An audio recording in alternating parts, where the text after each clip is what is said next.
በአንድ ወቅት ስላነበብኩት እንዲሁም ደግሞ በሰሞኑ በሚዲያ ላይ ካየሁት አንድ ጥሩ የጓደኝነትን ደግሞ ትርጉም የሚሰጣችሁን ነገር ልነግራችሁ ፈልጋለሁ። ጓደኛ ማለት ምን ማለት እንደሆነ በእርግጠኝነት ከእነዚህ ሰዎች መማር ትችላላችሁ። ምን መሰላችሁ? የሆነ ዘመን ላይ ሁለት ታካሚዎች በአንድ ሆስፒታል ውስጥ ነበሩ። ሁለቱም ጎን ለጎን አልጋ ላይ ሆነው እየታከሙ ነበር። አንደኛው መስኮት አጠገብ ነበረ፣ አንደኛው ደግሞ እዛኛው ከመስኮቱ ራቅ ባለ አካባቢ ውስጥ ተኝቶ ነበር። ሁለቱም ተኝተዋል። ከጊዜ ወደ ጊዜ ሁለቱም አንድ ሁለት እያሉ ይግባባሉ። አልጋ ላይ እንዳሉ መነጋገር ይጀምራሉ። ያለባቸውን ስሜት፣ እርስ በርሳቸው ያላቸውን፣ አሁን ያሉበትን በሽታ ሁኔታ ሁሉ ይግባባሉ። በቃ ወደ ጓደኝነት ስሜት ውስጥ ይገባሉ ማለት። በዚህ ሁኔታ ውስጥ ልታስተውሉት የሚገባ አንድ እውነታ አለ። አንደኛው ጓደኛ ጭራሹን መንቀሳቀስ አይችልም። በቃ መንቀሳቀስ አልችልም ብሎ አምኖ ተቀምጧል ማለት ነው። ሁለተኛው ግን ተነስቶ ዞር ዞር ማለት እድሉ አለው ማለት ነው።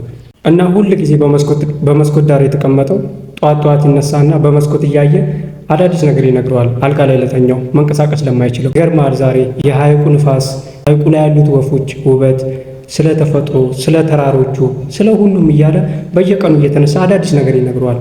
ያኛው አልጋ ላይ ያለው ጓደኛ ደግሞ በጣም በቃ መስኮቱ ጋር ሆኖ የማየት ጉጉት ይጨምርበታል። ቀን በቀን በመጣ ቁጥር ያኛው በመስኮት እየሄደ ዛሬ ደግሞ እንደዚህ ያለ አዲስ ነገር በየቀኑ ይነግረዋል። አሁንም ያኛው በቃ ምን አለ መስኮቱ ጋር በሆንኩኝ ያን ሁሉ ነገር የማየት እድል ይኖረኝ ነበር ይላል፣ ከአልጋ ላይ መንቀሳቀስ የሚያችለው።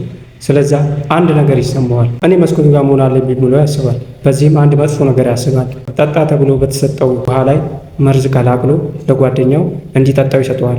ጓደኛውም አጠገቡ ድፍት ብሎ ይሞታል። ከዛን ሐኪሞቹም ወዲያው በቅጽበት ይመጡና ጓደኛውን ያ በመስኮት ዳር ሁል ጊዜ እየመጣ ስለ ሐይቁ፣ ስለ ተፈጥሮ፣ ስለ ወፎቹ፣ ስለ ሁሉ ነገር የሚነግረው ስለ ትልልቅ ውበቶች የሚነግሩት አይኑ እያየ አንስተው ሊቀብሩት ይዘውት ይወጣሉ።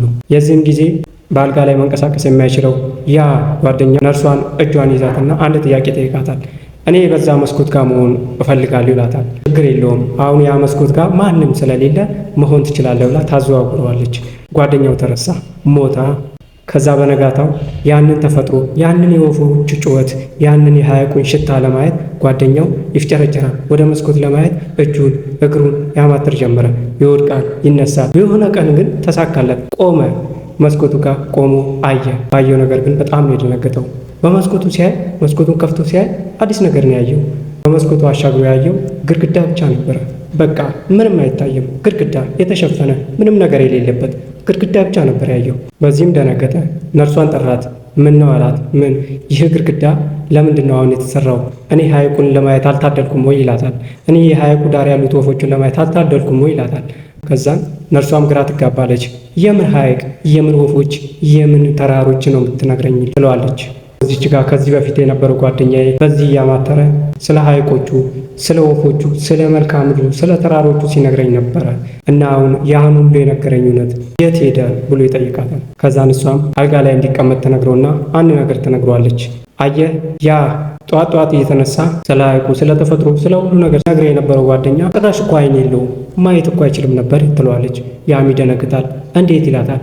አየህ አንተ ያኔ እጄ መስራት አይችልም፣ መንቀሳቀስ አልችልም፣ መራመድ አልችልም ስትል ለአንተ ህይወት ሊዘራልህ፣ ለአንተ እንድትንቀሳቀስ ሊያደርግልህ፣ ለአንተ የውስጥ የሞተ ማንነትን ሊገነባልህ ሲል ያ ጓደኛ ስለማይታየው ስለ ውስጥ ውበት ለማለምለም የማይታየውን ዓለም ሊፈጥርልህ ቻለ። የማያየውን ዓለም ለአንተ ገነባልህ፣ ለአንተ ህይወት ዘራልህ። እሱ ሞተ፣ አንተ ኖርክ። እስኪ ራስህን ተመልከተው። አያውን መንቀሳቀስ ትችላለህ፣ መራመድ ትችላለህ፣ መሄድ መተኛት ትችላለህ። ግን ከዚህ በፊት ሁሉ እኮ አችልም ነበር። ያ ጓደኛ ብቻ ይህንን ሁሉ ስላለ ተነሳ፣ ልትራመድ ሞከርክ። ለዚህ ነው እሱ በእርግጥ አሁን ካጠገብ የለም ሞቷል፣ አንተ ግን መራመድ ችለሃል፣ ልታመሰግነው ይገባል አለችው። በዚህም ጊዜ በጣም ተናደደ፣ ቁጭት ታዘለበት፣ አለቀሰ፣ ተናደደ፣ እጅጉኑ ተበሳጨ። ቢሆንም ግን ጓደኛውን ፍቅር ሊረሳው አልቻለም። እናንተስ ከዚህ ታሪክ ምን ተረዳችሁ? እስኪ በኮሜንት ጻፉልኝ። የእውነት የጓደኝነት ጥግ ይህ ነው።